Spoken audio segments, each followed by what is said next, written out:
UJESU KRISTU INKOSI. Ngiyathanda ukubingelela ubaba umpostoli uSibande nomama umpostoli uSibande nabazalwane bonke nobaba inhloko zamakhaya nomama ngizokuthiwa mama bayizinjini angazi ukuthi uyofunani manje enhloko yethu ngicela bekushikisha bekithina sizinjini zamakhaya uma ngabe ukuthi hawu usesenhloko angithi injini isenhloko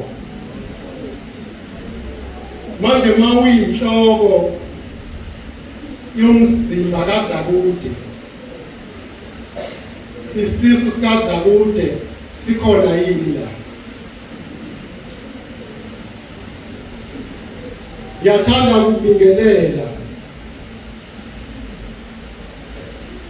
baba uDlakude lo ufuna umhlaba wokuza ubonke la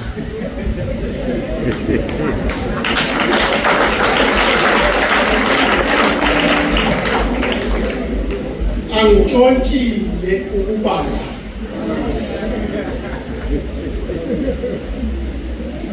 akukho la ngiripota khona ukuba la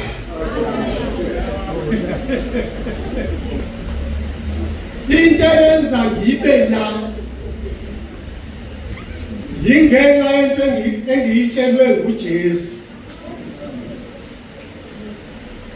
uma kufika abantu beyikhundla bethi manje Jesu ngoba usuyahamba awubakuthi bani uzohlupheka ke ngiyahamba bethi manje Jesu ngoba usuyahamba thina singabantu asikafi maqondana nezikhulu ubani ozoba mkhulu wayeseshilo uJesu bafaka imibuzo basamba phakathi kwabantu ngoba usekho wena bazosibona ngapha wathi uJesu manje ithandana ileyo nto engithe mawuyikholwa uyathanda mawungumhedeni awuthandi fanele umbuzo umzalwane uNkulunkulu amenzele ishwa lokuthi akhonze ngaphansi kogcobo lwakho umbuzo ukuthi beyofunana enkonzweni kwaNsibanda ngoba uneshwa lo mzalwane phethe umuntu ongenalo uthando mase kufikwa ekhaya la siyakhona ngeke ungene ngomfundisi uzongena ngento eyashiwa uJesu kuwe akakaze akubekele umfundisi ukubekela ukuthi manje ithandana bese nina nimezwini lakhe seniyoba ngabafundi bakhe isibili ngeke nizwe njalo siyawuza manje awukwazi ukucela emntwini ukuthi ngisafuna ukukhonza uNkulunkulu endaweni ethile uthi uJesu uzosithumelela umoya ongcwele umuntu uma safikile uzobe sasihola yena ukuthi ufuna siyephi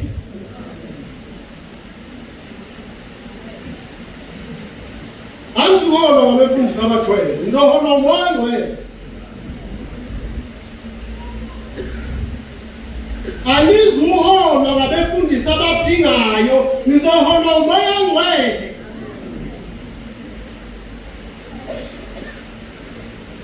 angazi bakuthandazela kangaka abefundisi befike ephingeni ngoba wena ufuna izandla awufuni ukukholwa iyashintsha thina sifuni yilo ngempela uyabona yini yilo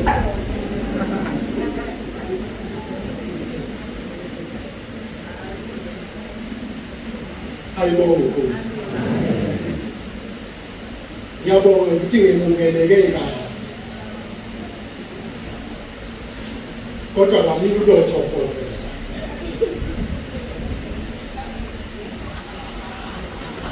ngathi cha angiyilakthofozela isizathu nasi yiqondla igama elithi uyisisebenzi qonda nje lelo gama uJesu eke waswela indawo endlini eyihambi ubani wena ofuna la uhamba khona ubekela ibhede phezulu ulala endaweni eyiphakeme ngeke ulala endaweni eyiphakeme lapha thina sizofuna uJesu asikwazi ukuya endaweni eyiphakeme sishiya uJesu esibayeni seyinkomo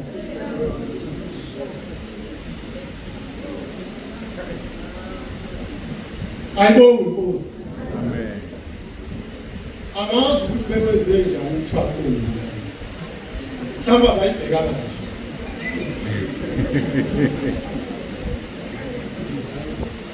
kumuntu owazi yonke impilo yokuhlupheka nokuhlukumezeka emhlabeni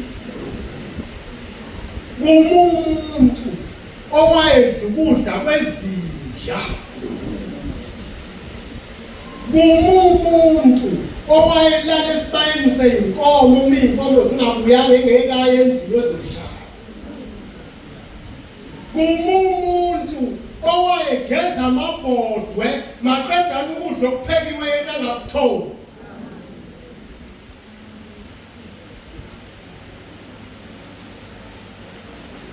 ayibonga Nkosi lento engiyishumayelayo ngiyithathanga ku-TV uthi umpastor Paul yazi ngeke ngajabula ukuba umfana echaza le ndaba yokuphostula oyifithi ngenelwe nje nangabantu ababona ukuthi zijakwale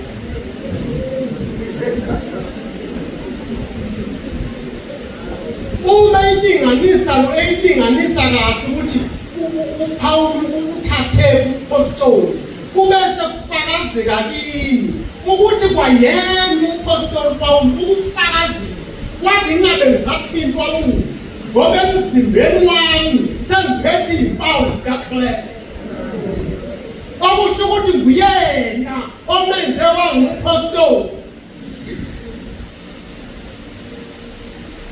ayibonga Nkosi bathi abanye uhlanganaphi nokudla kwezinja abayimashini ngihlangana kulento oyenzayo yokuzala ungashadile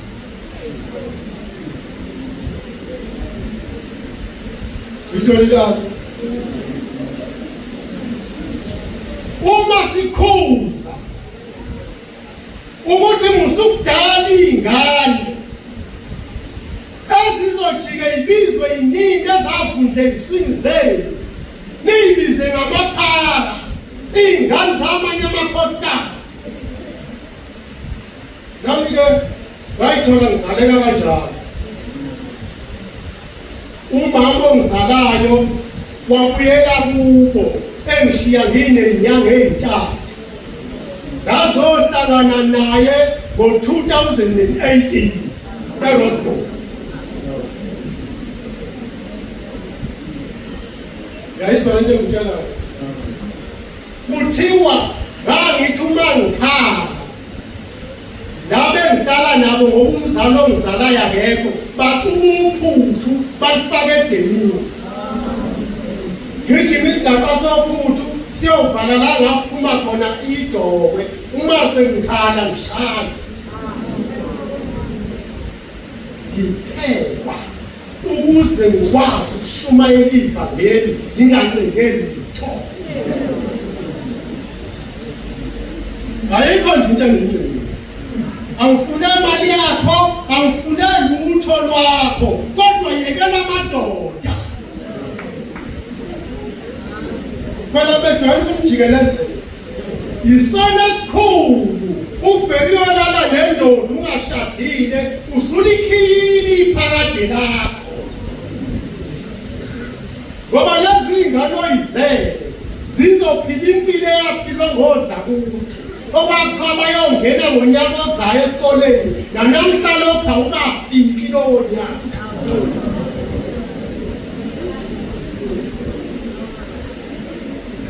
Kodwa ngibonga umusa khona umhlabelelo othi alwazelwanga ndlu kodwa lwangisindisa nami. Lwezi uthando lukaJesu luhambe lufuna into ehluphekile. La ifika etshwaleni esipotini sakwaLishedi kwaphuma. Ukhulunywe ngokucula. Lapha siculeli kumnandi nokuphuma kuletho. Lapha siculeli usiza abantu abazobe belalela. Mina ngizama uDerek Nzimande ngomculo umdakile. Bakhipha uthwalo namakentsha. Esasijulwe simanzi sishayo ngesishilo phela. Angithi sathi itsheke kuhlalane ilento sikhupha ukuthi ngathi zithuthu.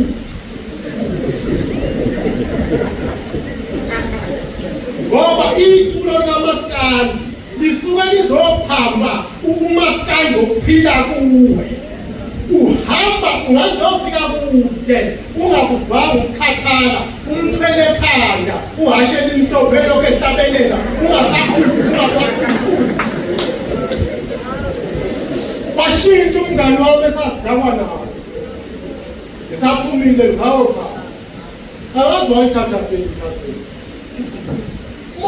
uya endlini sekumuntu usedlala noDerek Nzimande. uDerek Nzimande uhlabelela lomculo othi mina nginejabula. Bese zisho lezinto zithi zambamba ngqe. Ngaleso sikhathi ngifake ifica lodwa njengesicaba. Hayi ngiyokhipha ngikhipha.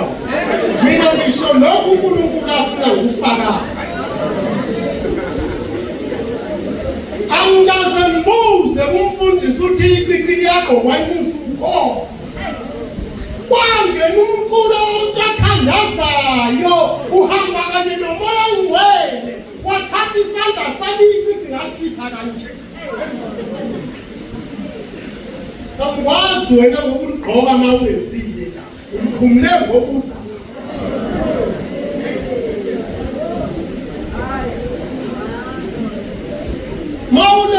Roosboom ukushuzela ngamabhuku.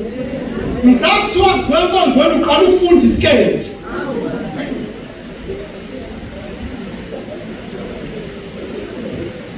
Ayibonge Nkosi. Kufanele sikhulume iqiniso manje uthanda nithanda. Manje uthanda niliyeke.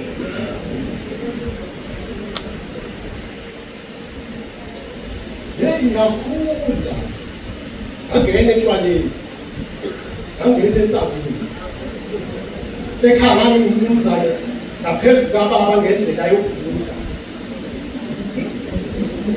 udiswa utshwala lesaba ngangene kufebeni ngaze ngavela ngethi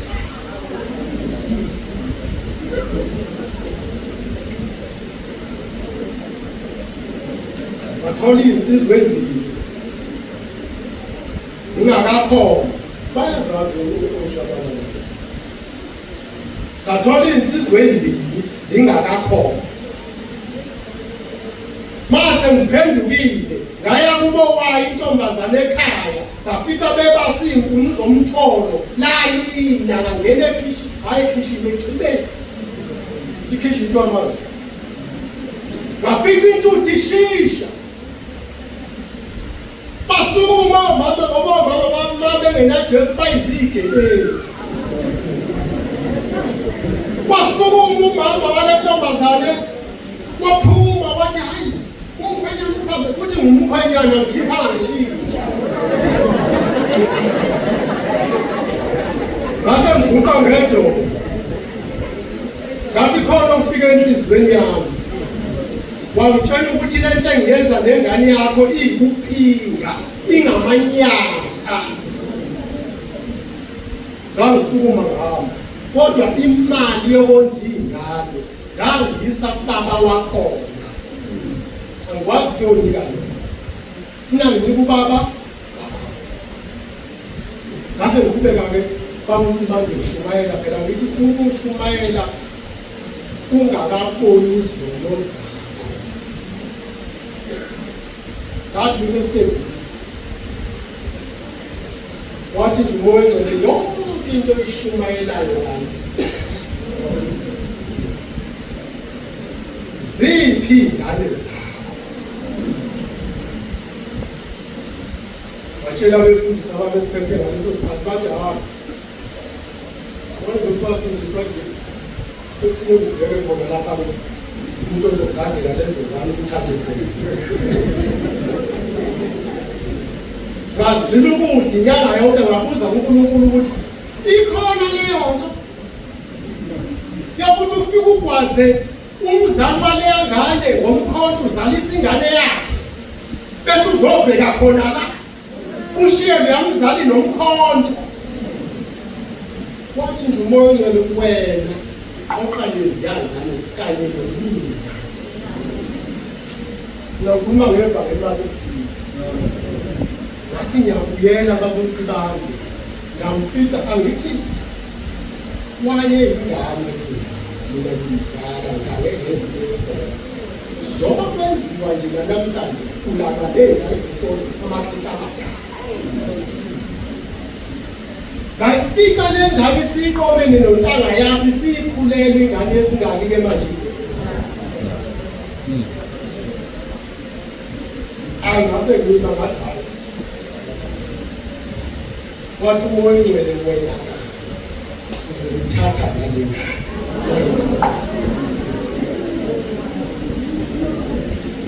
ngalwa babusibande nomamsibande ngilwa nenhliziyo yami ukuthi ngizoyenza kanjani into enjalo sengikholwa mina ngazi ukuthi ukukholwa akumlungisi wathi nje umoya ongcwele uyabona mina ngishiywe nginenyanga engaki ngizothatha ingane nenyanga engaki manje nengane njalo le ngane le ngishade nomama wayo inenyanga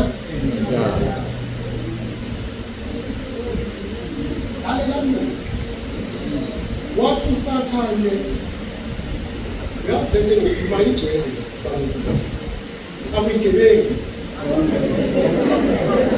akuyigebengu ezashiya iy'ngane zangena emshadweni zangena ngamanga zaqhamba amanga zangasho ukuthi nengane umuntu ayishiye ekhaya uthi ingane kabhutwakhe uthi ingane kadadewabo kusho ingane yakho la isiyakhona ngeke ungene ngenxa lawo ayi mase ngiyithathile babusi bami sengihlala ngihlale emishini futhi ngalelo langa ngizophathisa ngoba izwi liyakhathwa nayisigebengu uma ibandla lingenamehlo kuze kume nalaba phambi kwebandla athi usathane uyabona nonkosikazi wakho ubephethe le ngane ukhumbula uyise wakhe wena into okufanele uyenze hambe uyothenga ubulala zonke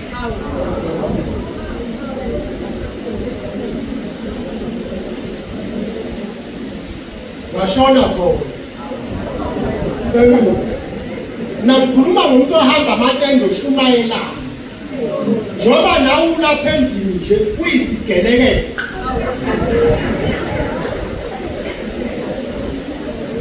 wahamba ngawuthenga angithi uyayazi le ndoda ushade nayo ukuthi wayidlisa ningakakhona wenzeni ukuthi kushade yakushada nasenikutsha ngene ensindisweni awukayivumi lezo zonke ukuthi watshala uthando ngenkani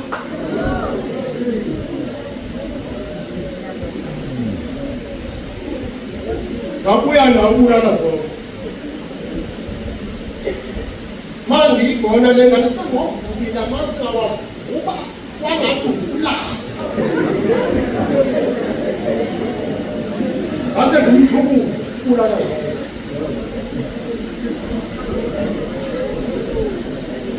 ase ngiyithatha hayi vele bekujwayele ukugoma yini mina-ke ngazange kodwa futhi nangapha mangiyigona babuthi bangiseke ingane iyajabula ukubona ngizofuna ukuthi wayeleze ukufundwa kanti ayazi namhlanje ukuthi igome ngumthakathi ngathi uma ngithi ngiyawathatha bawo wadilile umdala wethu wafika wathatha isikhafuthini wasithatha phansi wathithela amasi ngaqubula ingane ngashona phezulu ngafike ngathi bamadlala ngumthakathi lengane bese ngiyidlisa wathi lutha ngathi nasikafiki nangikhuluma ngento ekhona ngathi nezwi ngeke ngisakuphatha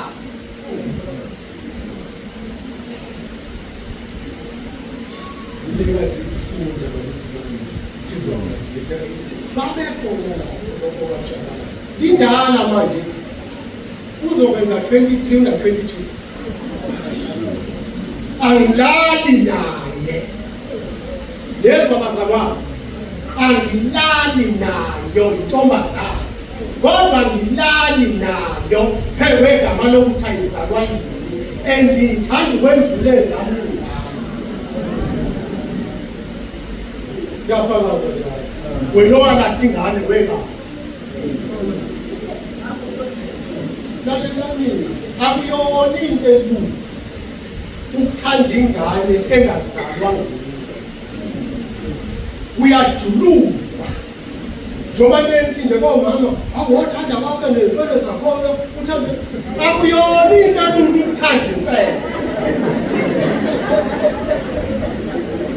ukuthatha ingane yomunye unkosikazi igalakadise nesibini sakho uyabiza wathi ngiyona le ntabeni ngangena emkhulekweni inyanga nevili ngalunga lethi sengamika ngiyocela intethelelo uNkulunkulu ukuthi ngokwenza kwami sengayifundanga ngamuva uNkulunkulu eyifaka wayifaka babuthi bami wayifaka yona yodwa efunde ekholeji ezamangazini futhi yavele nje awufuna ikholeji eyibheke funa ngikhokhe ngacabanga ukuthi ngase ngikhokasho ngoba manje ngisho manje uzothi kuba bekungubaba ube ngekasho ngavele ngathi wena owathanda ukusebenza wena uzomfundisa yezo uJesu lo wasemandulo usasenguye namhlanje inkinga ibubi bethu usahlukanisile naye hayi ukuthi njengoba ugula nje unoshukela akakwazi ukwelapha kodwa uyakwazi usekhona isithiyo ongakasifume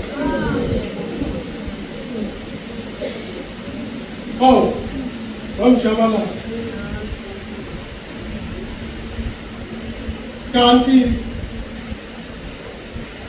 ngiyithela nje sengizothola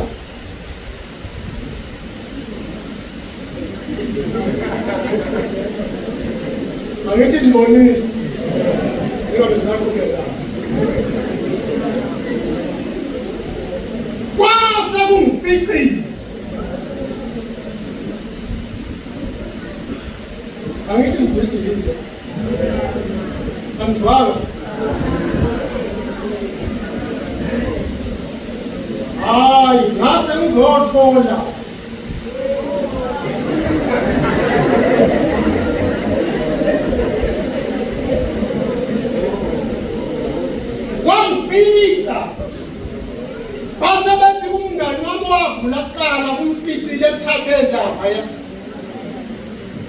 bathi mase bemnika amaswidi akho base bathi-ke nawe kufanele ungathola amaswidi akho. Yawazi lokho? Mhlawumbe ngawasebenzisa inyanga eziwu-7 angazi noma kunyaka ngase ngihlala phansi ngathi mina nala maphilisi aqale isikhathi mina ngiphinde ngiyobeka abantu izandla mina ngingelinye ithemba ngathi namhlanje mangihambe emhlabeni ngihambe.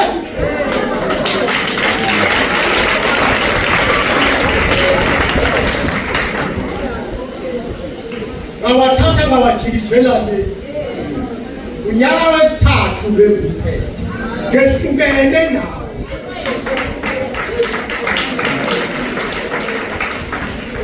Kuyahlukaneka musukufena une-faith kanti khona ngemuva uyabuza umoya nomphilisi athi yini lekhala ngemva kwakho.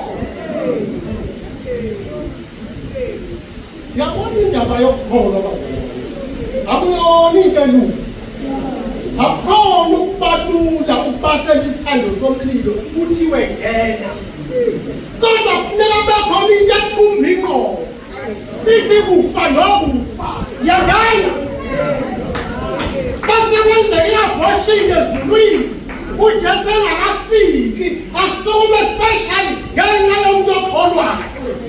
Wafika ngena phakathi esithandweni somlilo ungakabi isikhathi sakho wabuza nekhadesi laba babunzi banje abahamba noJesu abamazi nabantu abaphakathi esithandweni somlilo abamazi.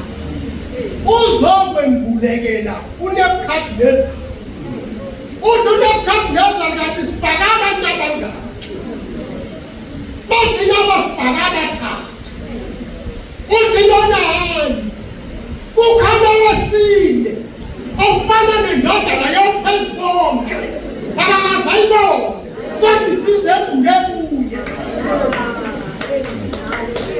Unodokotela unonesi abangakazi kwambulekelwa kuJesu ngenxa yokugwala bakho. Ngakho mina ngithi unyaka wesindabeni bangitshayela abazalwane bathi yamkhumbula usibanda bathi wayeka amaphilisi uphi bathi yamkhumbula usibanda wayeka amaphilisi uphi. Umusibhodwe lophuthu emlilweni luyenyela uphuthu kufanele ususe ulibeke futhi kuphi emlilweni. Into eyenza thina singafi yikuthi siyaphuma ekufeni bese singena ekuphileni egameni likaJesu. Uthi uJesu okholwa yini noma kufika isikhathi efa kodwa musuku ufa kabili ufuqabene noJesu uphinde futhi uyofa kabili. Akunamuntu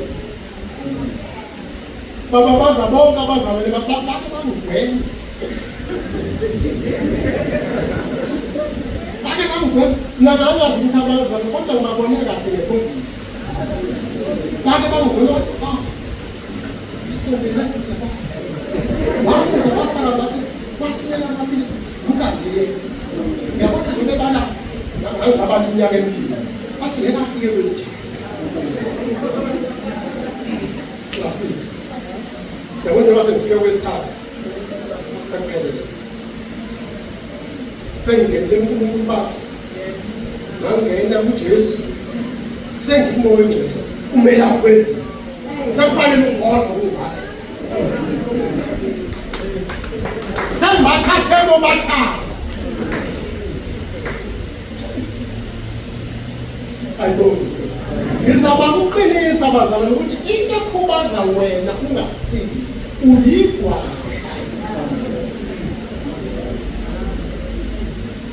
Yazi ukuthi usathane wasibona ukufa. Mina ngikaze ngivaka ukukhonza isaqala ayikaze ngivaka. Amaphoyisa ukuthi awafikanga afika. Ngacela ukuthi bawanike izihlalo ahlale phansi. Alalele ikho.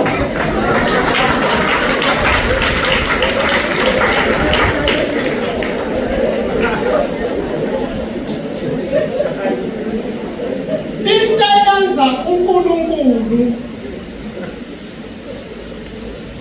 Into yenza uNkulunkulu asebenzise kakhulu uPawulu kakhulu. Yikuthi ube nenkani engakakhona. uNkulunkulu wayifuna le nkani izosebenza endlini yakhe. Ukuthi noma sekunqunyiwe ukuthi ngeke ungene lapha athi ngizongena. Walanda ophetho ababe nenkani. Kuba thiwe kuye kuva kwami usathane babuye kodwa baqhubeke bakhulume lokho abakhulumayo. Uma ungenayo inkani ekukholweni forget.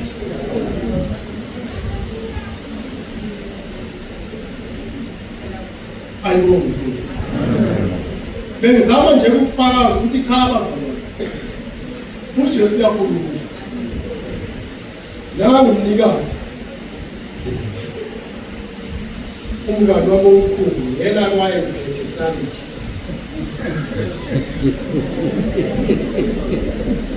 Uyena owazi umama Dlakude eseGreece ukuthi wayengavuka noma cha. Base beshilo. Babe ngibuza basesikhulu. Bengabonakala ukuthi badala. Isimo sinje. Amine ngibilisayo. UJESU. Ngizokhathazekwa yini? Kanti bazalwane lithi iBhayibheli lingakhathazeki. Ngoba ekukhathazekeni lapho usathane kuwina khona. Bangakhathazeka. La ngitshela ngisi. Kathi uphakathi kwey'tsheni akavuka noma ngakavuka. Ngathi uJesu akakangitsheli ukuthi ngeke avuke. Wahamba ngeenyawo zakhe, wasukuma kwi-wheelchair, wayethathwa egezwa. Hamba ngeenyawo zakhe. Nanti izwi.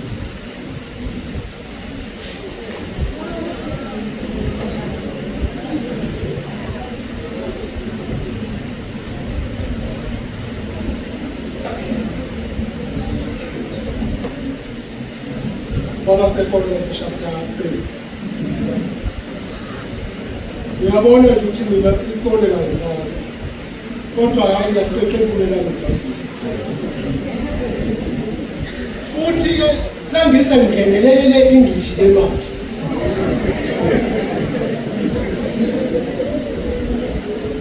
Bazalwane, ningeqala lokungakhona. Khonwani Inkosi uJesu kanye namandla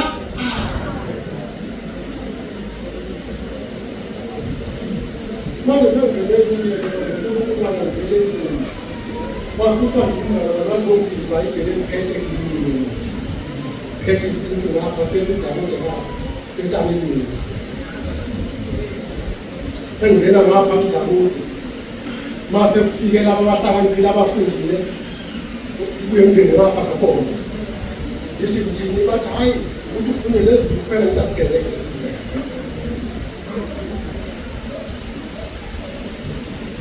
bese sifunda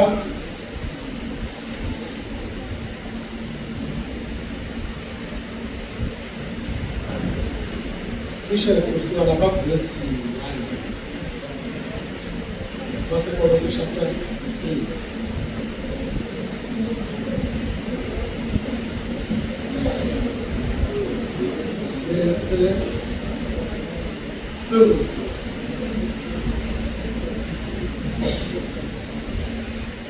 Bese sifunda isambulo futhi lezo zinto wangithwala uJesu yobulawa ePitoli ngithathwe nje olifana ngokubili ngangabona athatha ngumzalwane wathi ongithengela isudu edrobheni ekusizongisa mase ngiyithenge kodwa ngumboni nje lashada ashesha ngayo bese ihamba isana masidilika nje wasengikhompyutha uzobheka leyo sehamba sithetha kanti ngiseyidibeni nje mase ngiyithenge ungakudebeseli ukuzilunga waseqhamuka insizwa eyikhehla khona amakhehla asebhoni yabona amakhehla asebhoni apha ligobele ngalo kodwa isudu nje somphekile kodwa umbona yokunja wafika wayishayisa kunoplastiki wami engiphethe ngayo isudu wayisehle wathi ngishayisela mina ngathi so wathi uthi angisuke wabuya wafulumela wagijima ezabini ngahamba wambuka washo ukuthi njengoba egijima uza umuntu oyaziyo lento ezayo kodwa inkinga senganqanyubizayo sengivele ngime nje kwesizwe lingivele wayesehamba wasekufika uBM ngahamba ngalelo lawo ukuthi uBM ngihamba kamnandi wafika uBM umhlothi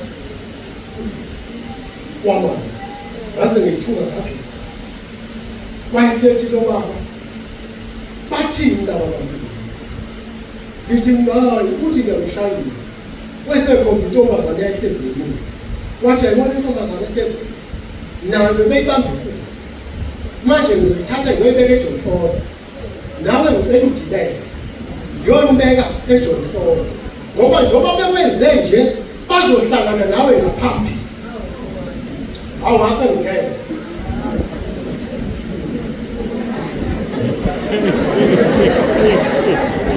ngangena lesithele emuva emva kwadala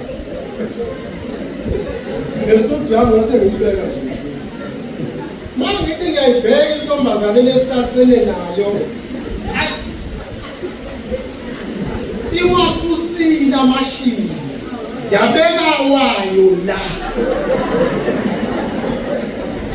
hayi sandlule eJohn Foster wathi mina eJohn Foster nakusindile yathi intombazane kusho ukuthi wena baba la ekhaya akuphilele wezwa ngobantu lemonti itekisi ngavele ngakhululeka ngathi wayi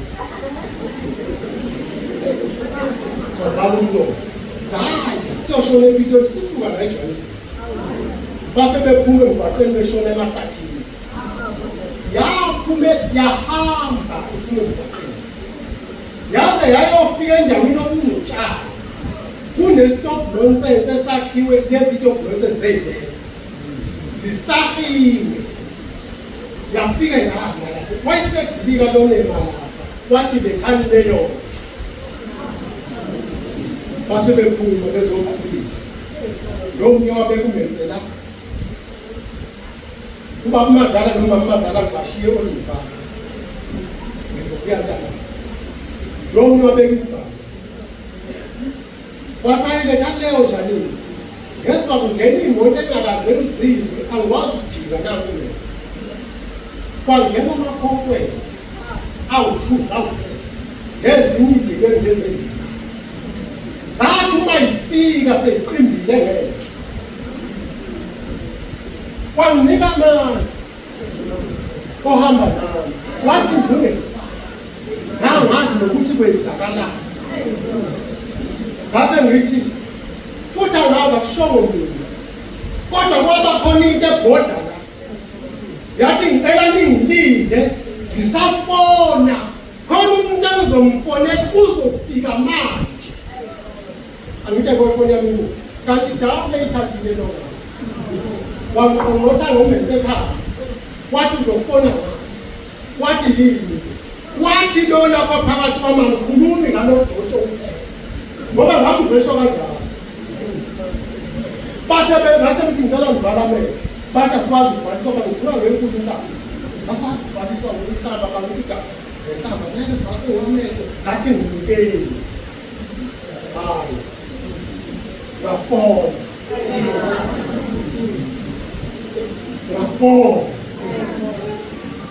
lesisu nafika la ukhafu ngajuluka ngamanzi ngaphaphana bengasekho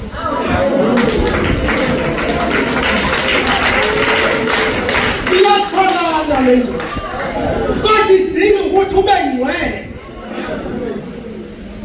ngezwa babonise bathi mngeni imvumo ngezwa kwesinde embeze ngingafani ngathi mangithi amen ngithanda uqabe ngokhuba kwangena amaphoyisa ngempela afika ngikhomba ngepha bathi asithi ngathi nalaba bangilethela basho lethe ngisho latheni inye iphoyisa noma bezobulawa njengalomlungisi imkhiphe lapha bathu yini inyanga yini ngathi ngifonele ezulwini inyanga enkulu iyaphelile lento iphethe inkinga yekela amagqumu nezonto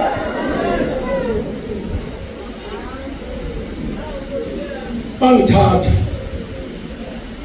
masifike John Foster bathi case abafundile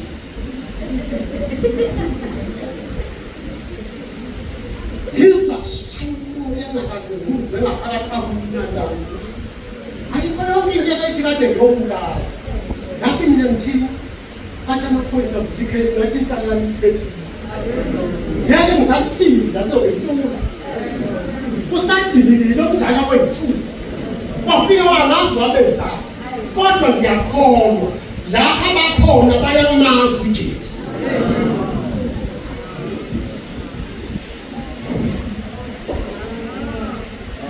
ngahamba ngabheka umfana wathi ufika ngafika umhamba badala babadala besiphansi kenzeke siyamangala kanti ngaphi ngacala ngaseka kanti babadala baniseka ngathi bese ngihamba wabona kwesinde ngesiphiwo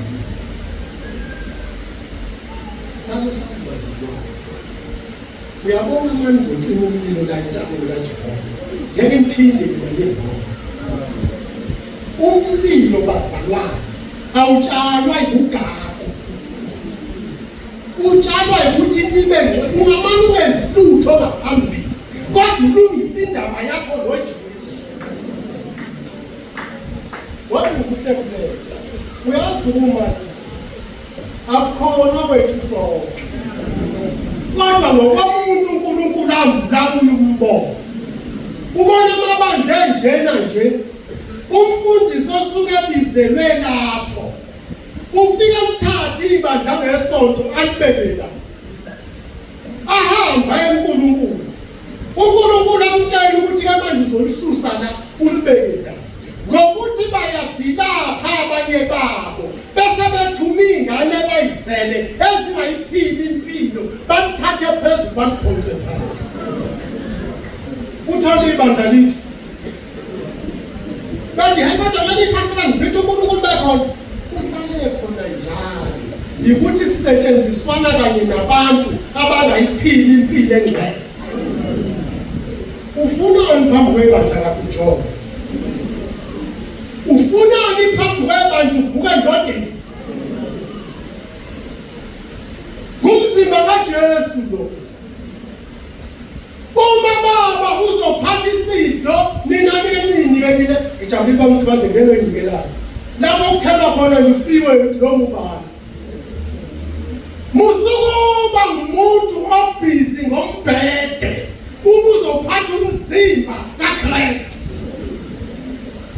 azizuphela izono zokujola ebandleni ngoba umuntu omena phambili uthi bafunza isidlo kanti bafunza umoya wakhe ngokuvuka ocansini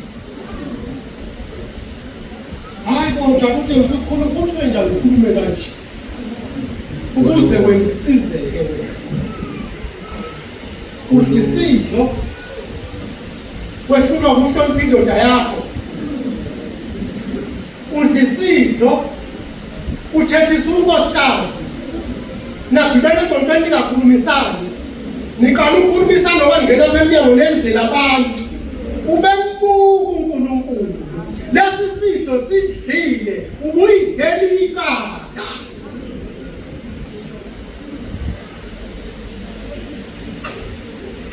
Awumazi ngisho umama ozala indoda yakho ukuthi udleni udlani, wathatha indoda esihlahleni wahamba wayohlala naye eMarisburg ngoba ubalekela umama wendoda.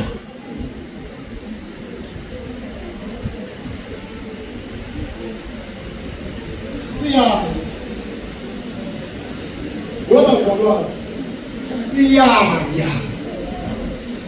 Uyabona lesasamazi lesiya esiwasinika negubhu sithi angazi bantu abami, sitshela abantu abangakhona bezosiza besikhelela amanzi. Sithi sangaza ngazi bantu abami ukuthi kanti abantu abasindisiwe banjani, ngoba njengoba ningibona ngihlupheka nje abantwana bami basindisiwe nomakotwa kwami usindisiwe. Anisindisiwe nina nangena ngewidi.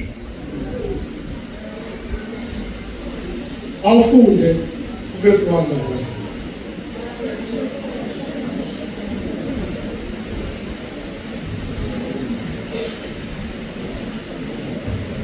Colossae chapter 3. Funda. Baba seKolose futhi verse 1. Verse 1. Ngakho uma navuswa kanye noKristu, funani okwaphezulu lapho ekhona uKristu ehlezi ngasekunene kukaNkulunkulu. Ishiyeke asiye ngapha esibandulweni 14. Sesiqedile. Isambulo 14 verse 1. Awusuke verse 1. Awufunde isihloko kuqala. Iwundlu libekwe uphawu lukaNkulunkulu bemi entabeni yaseSiyoni. Awuhlale phansi. Yiwundlu nabanjani bami noba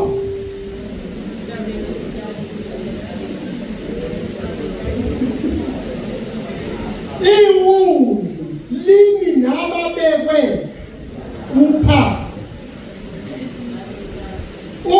olubekiwe ngokuthi abantu bayanibona ngoba nithandana. Ubekwe lelo phawu kwase kuthi umoya ingcwele wazokwenza isignisha yokuthi ngokaNkulunkulu wena uzele ngoba ngane ya uvusiwe kanye noKristu. Mawuvuswa kanye naye wasiyobekwa uphawu. Mawuyothenga inkomo kumlungu uyithenga inophawu lomlungu.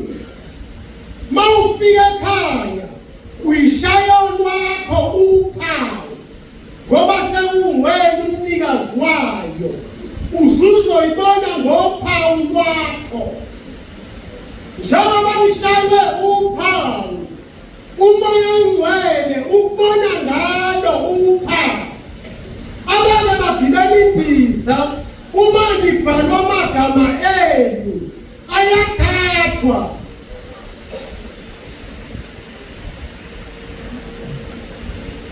Ngane ayofakwe ebhokisaneni esendizeni. Leli bhokisi elifakiwe libhalwe yonke imininingwane. Uma indiza iwa isaphazeka abantu bephenduka bebazicucu ungabusakwazi ukubabona. Abantu abafuna indiza basuke befuna leli bhokisi ngoba yilona elizobatshena ukuthi abantu abebephakathi ngobani bakwabani bebevelaphi beyaphi.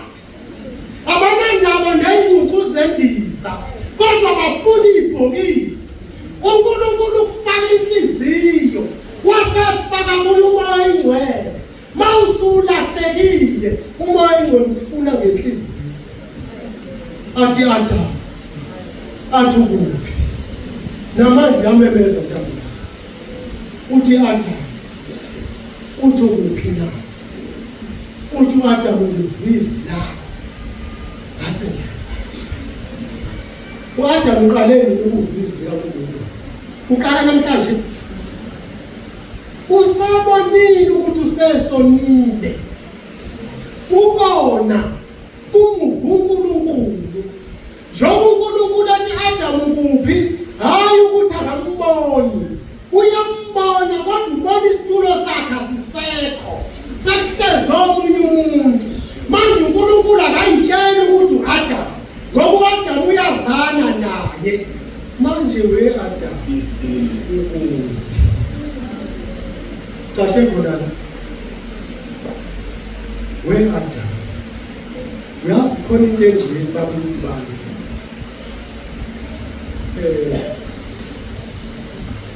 kunemishado eminingi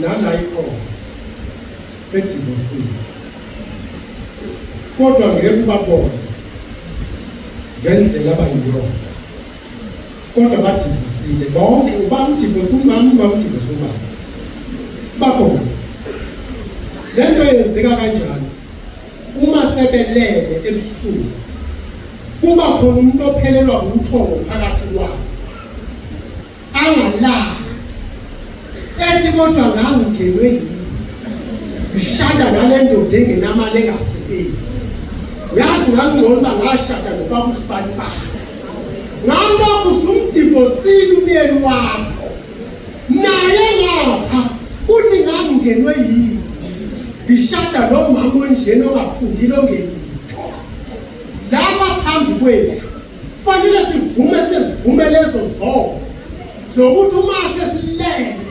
siyalana sivuke ekuseni sibe ngamakhono ningamakhono aphambi kwethu ningosathane phambi kaKristu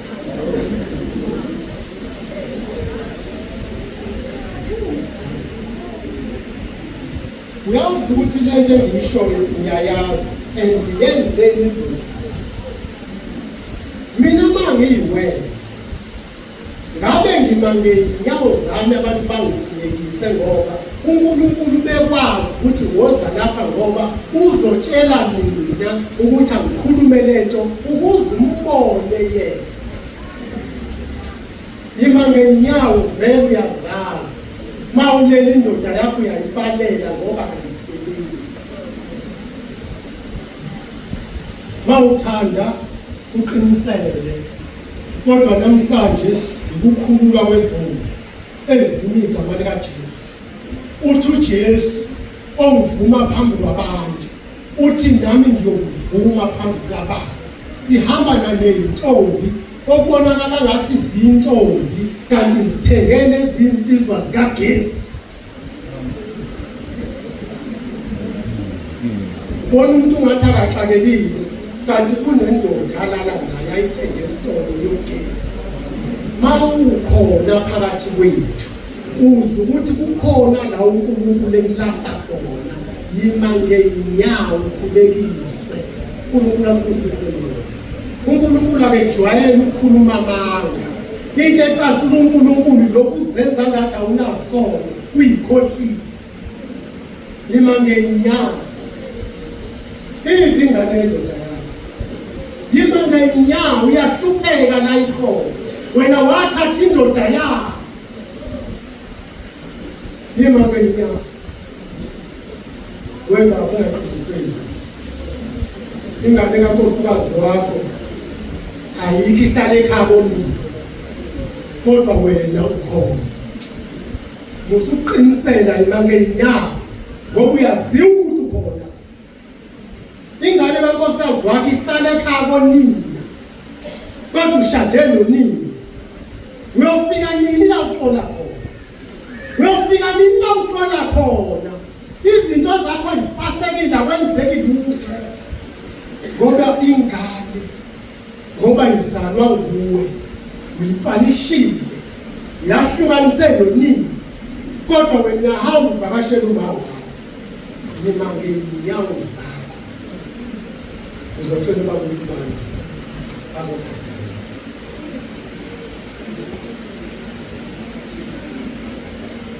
Ngenza njengoba ushilo.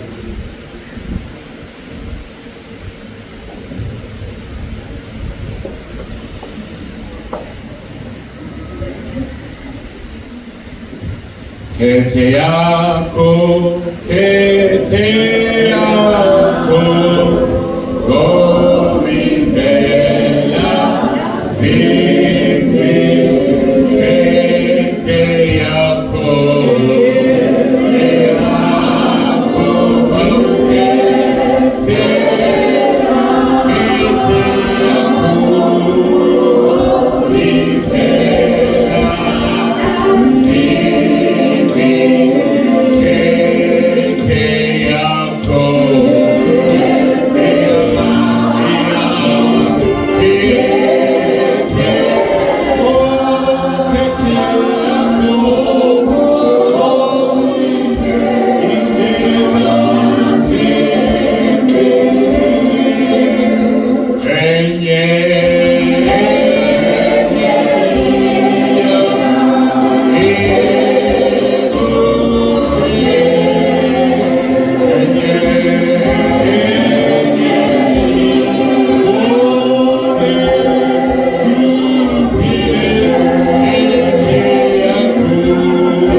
usekhulumile uNkulunkulu phakathi kwethu. Nawe nethuba njengoba zibalwe izono ukuthi usukume. Wena-ke usukumile, ucela uze ngaphambili. Wena usukumile woza ngaphambili. Kete yako awukhethe, kete yako